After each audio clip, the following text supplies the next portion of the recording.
awal cuma apa namanya, karena apa namanya, pembebasan itu juga rame-rame, nggak sendiri kan.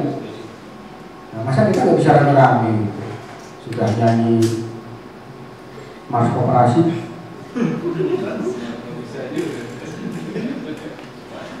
Ini contoh pribadi, ini bisa diterapkan. Jadi nanti Anda bisa coba bikin neraca. Ada yang sudah punya neraca pribadi, bikin rumah. Saya sudah punya rumah Pak, 1 miliar sudah lunas. Nah, ini rumah 1 miliar, kekayaan 1 miliar, utang nggak ada, sudah lunas. Coba aja dibikin, nanti Anda bisa tahu aset saya itu berapa, terlepas dari masih ada utang apa enggak. Ini kan katanya tadi Pak Gun mau jadi pebisnis kan. Nah, waktu jadi karyawan belajar neraca dulu. Itu kalau Pak tiap bulan gajian saya bisa nabung 10 juta. Nah, tiap bulan nambah 10 juta, nambahnya di sini. Ini 10 juta nambah, ini 10 juta nambah. Jadi totalnya aset nambah kan. Kayak gitu. Nah, tapi kalau ditabung susut Pak inflasinya. Beliin apa emas atau apa gitu kan.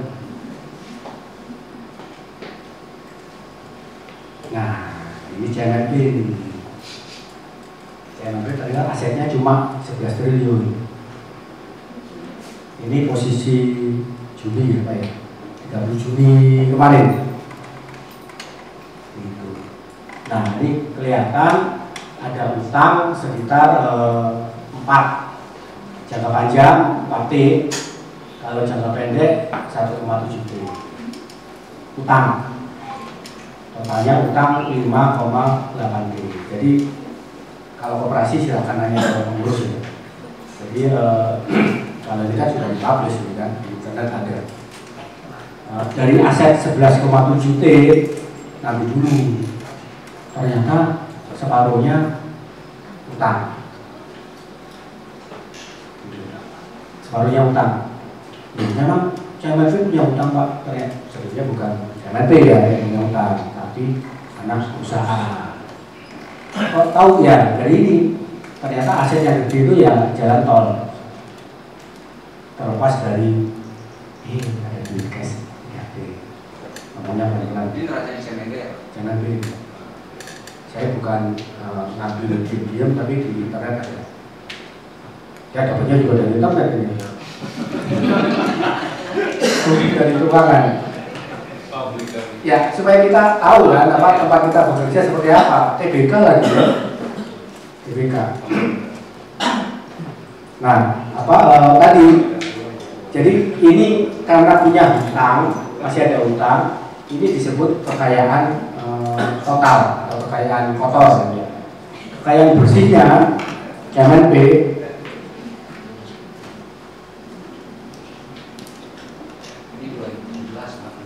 nah ini hampir 6 T lah ya. Kenapa cuma 6 T? Padahal asetnya 11 karena ada utang 5, silahkan apa Anda bikin utang Anda berapa? Karena ternyata apa dari sini? Oh, utang itu kekayaan Pak. Iya. Jadi kalau punya utang di koperasi 10 juta, ya kita punya kekayaan 10 juta gitu kan. Utang koperasi itu kan berarti kan duit atau barang atau apa ya. Itu kan aset ya. Nah harapannya adalah aset itu nggak berkurang nilainya, terus utang kita lunas sehingga turun ke sini. Tapi begitu utangnya lunas, asetnya hilang, ya nggak jadi apa-apa gitu kan. Misalnya begitu. Ini ya yang tentang neraca, kayaknya cukup ya neraca ya. Tadi saya bilang neraca keuangan pribadi. Jadi neraca keluarga silahkan mau rumah, mau kendaraan motor, mau apa, biasanya sih ada sekarang biasanya. Nah saya juga iseng neraca amal juga bisa buat. Ya, cuma selama ini kita outsource kan ke malaikat ya. Ini maksudnya malaikat harus lapor ke kita, ini neraca saya gimana nih?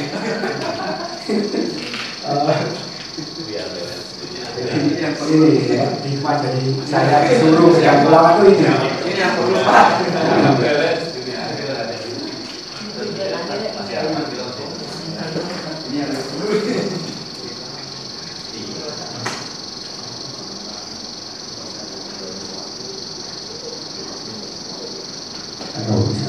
Nah,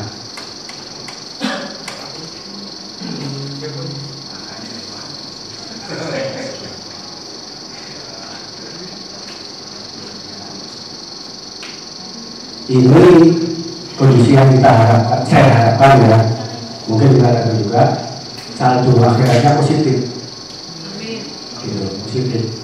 Tapi kalau kita lupa beramal, tapi sedikit-sedikit terus berbuat buruk, berbuat dosa, apa namanya, nyebarin hoax.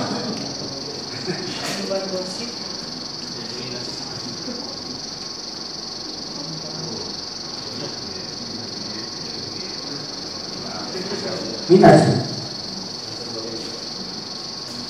itu kan? Para keterangannya dari mana, Pak? Ini yang malaikat nggak pernah lapor nih. Jadi minus apa positif nih kita was-was nih ya. Nah tapi kalau kita dapat laporan kan enak. Oh manusia harus memperbanyak amalan. Nah kita perbanyak kan. Positif lagi gitu. Nah balik ke pribadi tadi keluarga juga sama gitu kan. Ternyata pertanyaan kita menipis kita punya rumah 1 miliar tapi utangnya masih 950. Nah ini harus ada banyak pendapatan atau harus ada kurangin pengeluaran gitu kan.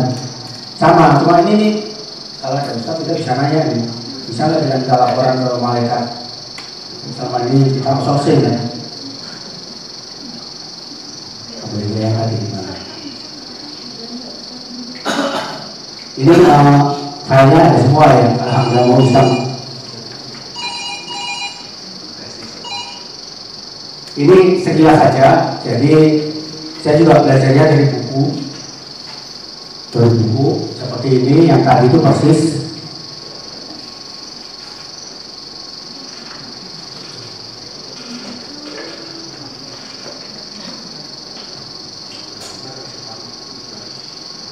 Ini bukunya juga ada di flash disk, kalau Anda mau baca ya, 500 halaman gratis dari internet.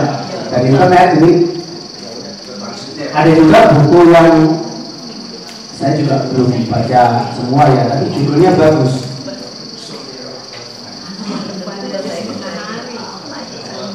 Semangatnya apa? Ini yang ngarang ini sebetulnya pelatihnya sama dengan yang Pak Indro dan saya pernah ikut ya, CFP gitu ya, keren. Tapi dia itu mantan tentara yang perang di Vietnam. Dan dia berpendapat mengelola keuangan itu kayak perang. Jadi kita harus punya semangat prajurit. Mengelola keuangan itu jangan manja, jangan santai. Jadi kalau kita mau berhemat harus benar-benar gitu kan. Kalau kita mau naik gaji juga harus perang dalam arti positif ya. Itu semangatnya. Tadi ya, pengemis juga bisa kaya. Wah. Ini yang bahasa Indonesia. Ini lumayan 57 halaman. Ini juga kiat-kiat kalau karyawan jadi kaya.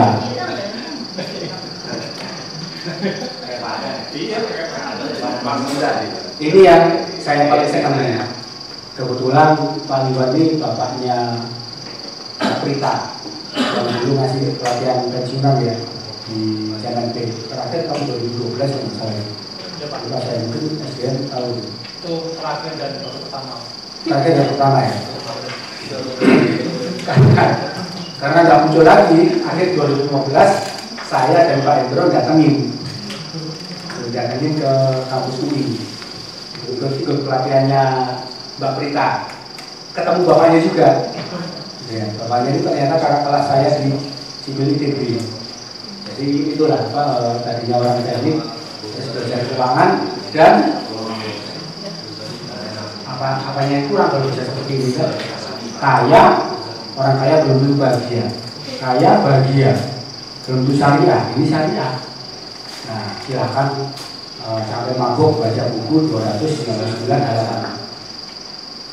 Nah, untuk memancing minat, tadi ini ada nggak ya? Nah, bahasanya enak kok, bahasanya sederhana. Walaupun yang nulis bukan ustaz, tapi alumni sipil dan sipil kayak saya ya.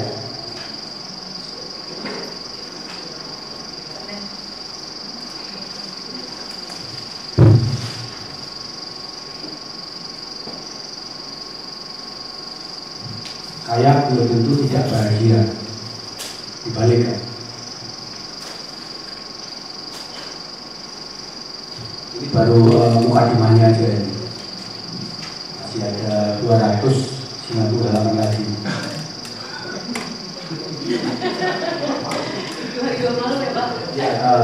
Ya pokoknya Senin ya nggak telat masuk kantor lah. Aku sampai minggu malam.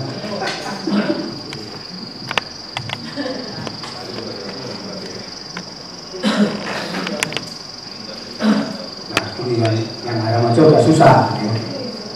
Ini menarik loh, menarik ini ya. Ya udah, capatin aja, baca sendiri. Nah, ini tadi kekayaan atau istilah-istilah adalah bebas finansial. Itu tidak tergantung pada besarnya pendapatan. Yang dipakai contoh di sini mungkin ada yang sudah pernah lihat ya. Pernah ketemu saya. Contoh yang dipakai adalah Mike Tyson yang sampai bisa bangkrut, padahal pendapatannya banyak. Kita lihat aja ya.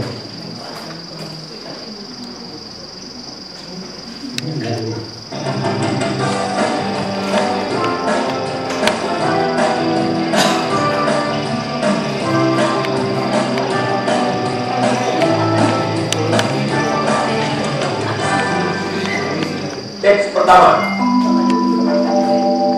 kekayaan adalah sama dengan kemampuan untuk terus bertahan hidup dengan gaya hidup yang ada tanpa harus bekerja.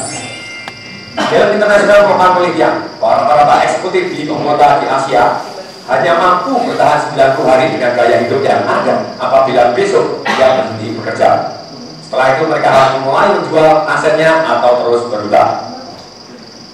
Kaya adalah relatif. Sebagian orang merasa kaya ketika mempunyai uang 10 juta rupiah. Sebagian orang merasa tidak kaya walaupun sudah memiliki uang 10 miliar. Menurut majalah Forbes, kaya adalah orang yang mempunyai penghasilan 1 juta US ke atas per tahunnya. Sedangkan menurut Robert T. Kiyosaki yang mengutip dari gurunya Pak Mr. Fuller, bahwa kaya adalah bukan berapa besar aktif income Anda, melainkan kaya adalah apabila pasif income Anda lebih besar dari biaya hidup. Yang dimaksud pasif income di sini adalah uang yang masuk terus tanpa harus kita bekerja. Sebagai perbandingan, saya sampaikan Mike Tyson. Pernah lihat Mike Tyson? Mike Tyson seumur hidupnya menghasilkan 312 juta US. Tapi hari ini baru umur 40 tahun, Mike Tyson dinyatakan bangkrut dan masih berhutang 35 juta US dollar. Maka sebetulnya Mike Tyson bukan termasuk orang kaya. Termasuk juga orang-orang yang tidak kaya dalam kategori ini adalah orang yang punya penghasilan 1 juta US, namun pengeluarannya adalah 1,2 juta US per tahun. Jadi pertanyaan penting kali ini adalah, bila besok Anda berhenti kerja, berapa lama Anda dapat bertahan hidup dengan gaya hidup Anda yang sekarang tanpa harus menjual aset-aset Anda? Maksudnya, apabila Anda ini naik BMW, ya Anda butuh berhenti kerja, Anda tetap naik BMW, bukan ganti sepeda mini. Pertanyaan penting yang kedua adalah, bagaimana kita bisa hidup kaya menurut versi Robert Kiyosaki, yaitu yang dimana pasif income kita lebih besar dari biaya hidup kita. Jadi menurut Robert Kiyosaki adalah kaya adalah bagaimana menciptakan pasif income lebih besar dari biaya hidup. Cara membuat pasif income adalah yaitu membuat royalti dari hak cipta kita, mungkin mengarang buku, mungkin kita menyanyi. Kalau kita tidak menyanyi atau bukan mengarang buku, kita bisa juga mendapatkan pasif income dari rumah yang disewakan atau rumah yang dikos-koskan. Saham-saham yang menghasilkan dividen, reksadana, hasil bunga deposito Anda, usaha-usaha dan bisnis yang menghasilkan tanpa harus kita berduit, dan lain-lain.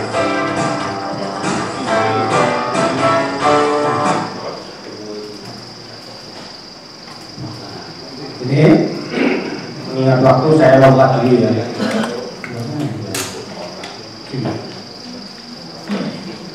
Ke nyambung ini tadi, nyambung video ini kita coba lompat ke satu.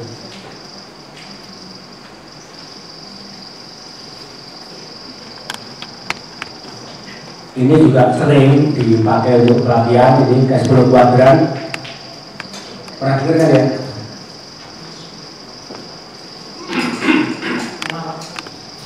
Kita ada di saya untuk pensiunan masih merasa kita ada di sini bekerja untuk orang lain. Tadi yang ditanya, belum ada pertanyaan lagi. Kita ingin punya bisnis,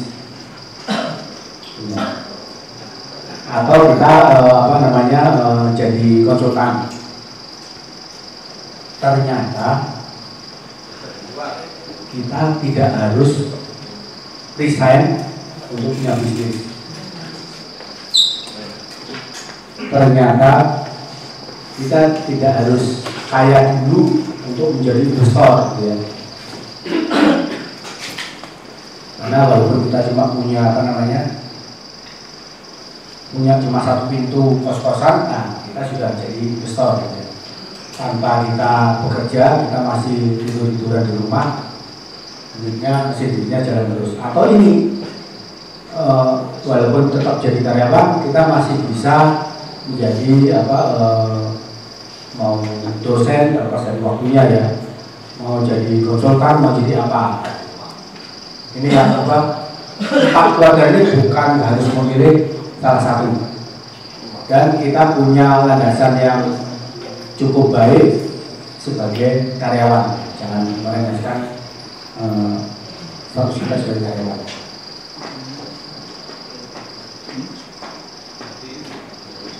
Ada pertanyaan di sini, langsung aja ya. Ini istilah otak, ya, ini otak kiri, otak kanan.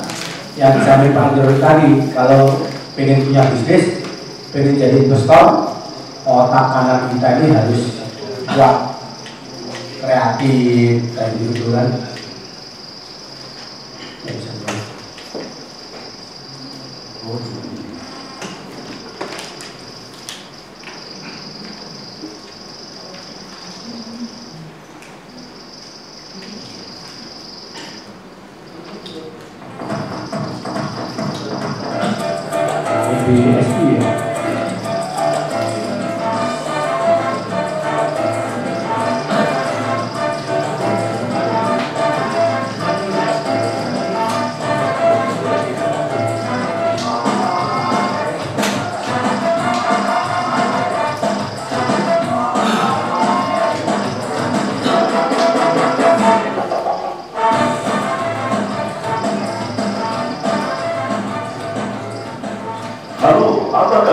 Saya Wendri.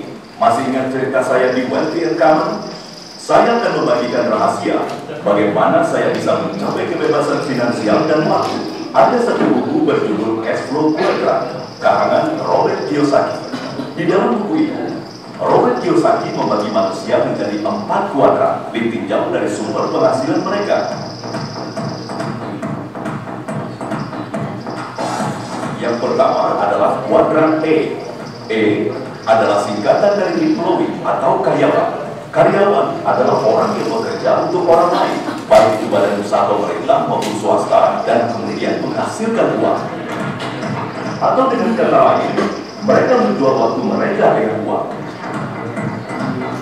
Kuadran kedua adalah S, self-employed atau usaha sendiri. Biasanya mereka yang termasuk dalam kuadran ini adalah usaha kecil, di mana mereka adalah sistemnya sendiri. Tanpa mereka tidak dapat menghasilkan uang. Contoh, mereka yang punya toko, bengkel, salon, dan lain-lain.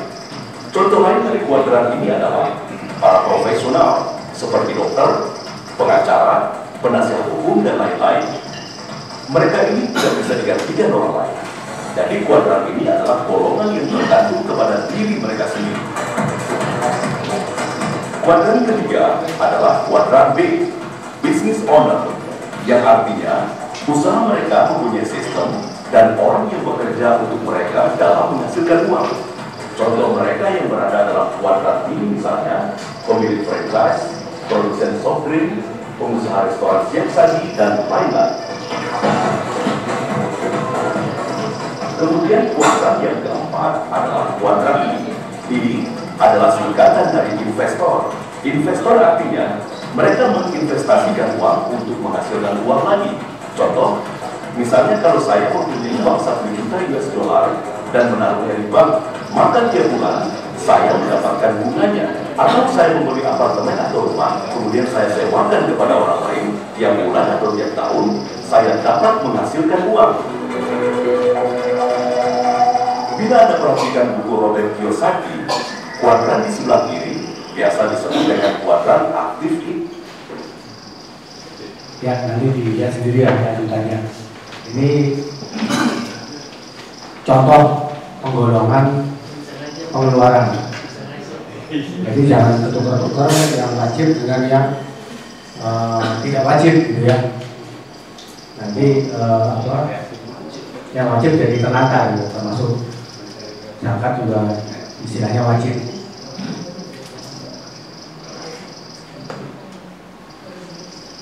Kan boleh kebiasaan kita masuk ke dalam segmen Germani, Sob.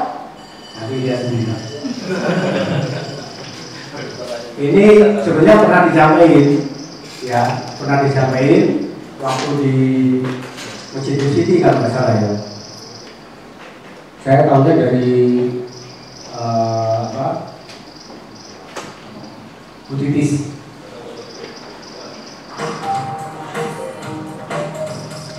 Assalamualaikum warahmatullahi wabarakatuh. Saya Muhammad Teguh dari UM Financial.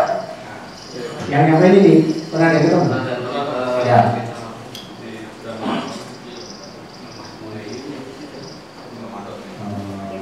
Kita lompat lagi ke kelas 2.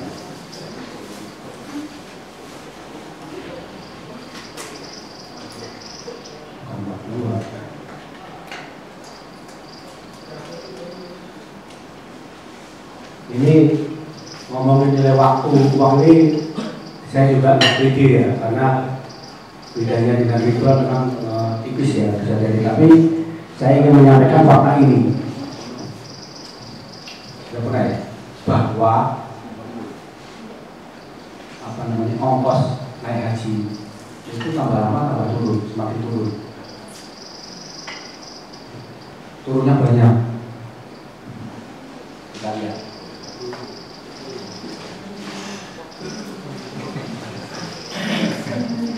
Turun apanya Pak? Naik terus nih. Kecuali zamannya Pak Jokowi awal jadi presiden ya. Ini turun nih. Tapi habis itu ya sedikit naik. Kalau zamannya kakek nenek kita 200.000.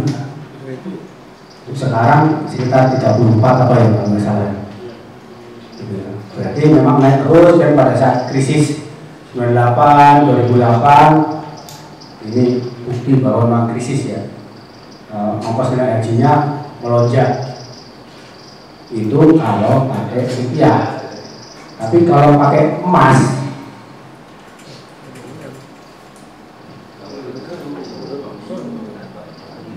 turun terus. Ini makanya salah satu kesimpulannya adalah kalau jangka panjang beli emas. Kalau ibaratnya kalau nenek saya tahun 70 nggak jadi naik haji gitu ya, terus saya diwarisin emas 381 gram, sekarang bisa saya pakai berenam ya, berenam. Tapi kalau nenek saya nggak jadi naik haji, saya disuruh nyimpen dulu 200.000, berenam bisa ya, akan diganti. Ini ya contoh bahwa memang turun terus, tapi kalau instrumennya adalah emas. Kalau rupiah ya seperti itu. Nah, masalahnya adalah ini saya balik ke yang awal, saya curhat lagi. Kondisinya kan seperti ini nih.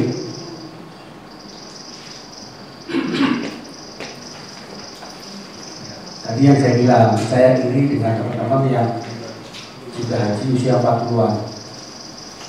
Dan saya menyesal, betul-betul menyesal baru haji tahun ini.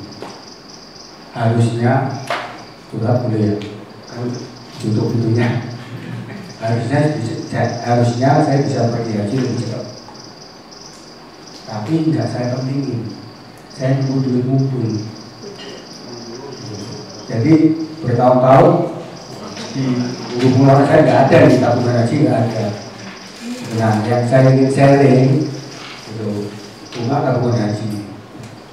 Bahkan saya ke office boy juga belum buka tabungan haji, mau nabung sebulan 10.000 atau 20.000 kan sudah tercatat. Syukur-syukur ada utang ke koperasi 25 juta. Nah, sudah kan utang 20 juta kapan lunasnya Pak? Berangkatnya juga 15 tahun lagi. Tapi sudah tercatat, gitu kan? Ini buat yang belum, buat yang sudah saya ini dengan teman-teman dengan sepertinya lebih muda dari saya. Usia nggak bohong. Mungkin fisik untuk berjalan itu kita bisa berlatih. Dan sekarang sarana prasarana lebih bagus lagi kalau dapat hotel dekat masjid gitu ya. Tapi menghadapi cuaca usia nggak bohong. Itu daya tahan kita kalau sudah kepala 5, apalagi kepala 6, nah ini 60%. 60%. Yang lebih beralih lagi ini, mudah-mudahan kita nggak termasuk yang ini ya. Ada 20.000 masih antri, usianya 80 lebih. Makanya usia prioritas sekarang dinaikin lagi, jadi 80. Mestinya prioritasnya diturunin kan 60 gitu, lumayan. Ini prioritas 80. Nah, sama haji itu juga tidak lepas dari disiplin perencanaan keuangan. Neracanya bikin pos bikin di RKAP itu bikin pos anggaran. Saya curhat nih, bukan ngajarin juga. Bikin pos anggaran haji. Ini bisa dikeluarkan ke teman-teman. Apa menyesalnya saya? Nah, ngomong ya, maaf, rumah kebeli, mobil kebeli, ya, nggak cuma satu, tapi ya hajinya usia 57. Misal ya, itu makanya buka tabungan haji. Dan kalau saran saya pribadi, utamakan dibanding umroh. Kecuali kalau sudah terdaftar, nunggu masih lama, nggak apa-apa. Kalau saya pribadi ya, sampai umroh sudah, boleh sih, nggak dilarang. Pergi ke tanah suci masa dilarang. Jangan-jangan umroh sudah, hajinya belum kepikir. Sayang. Pesan sponsor.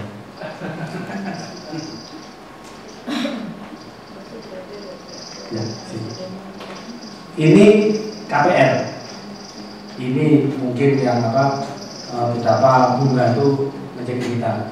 Jadi sebetulnya utang kita itu cuma 150 juta. Di sini deh sebelah kiri ini, yang kiri itu utang kita. Atau yang di atas. Ini apa? Ini cicilan pokok plus bunga. Kalau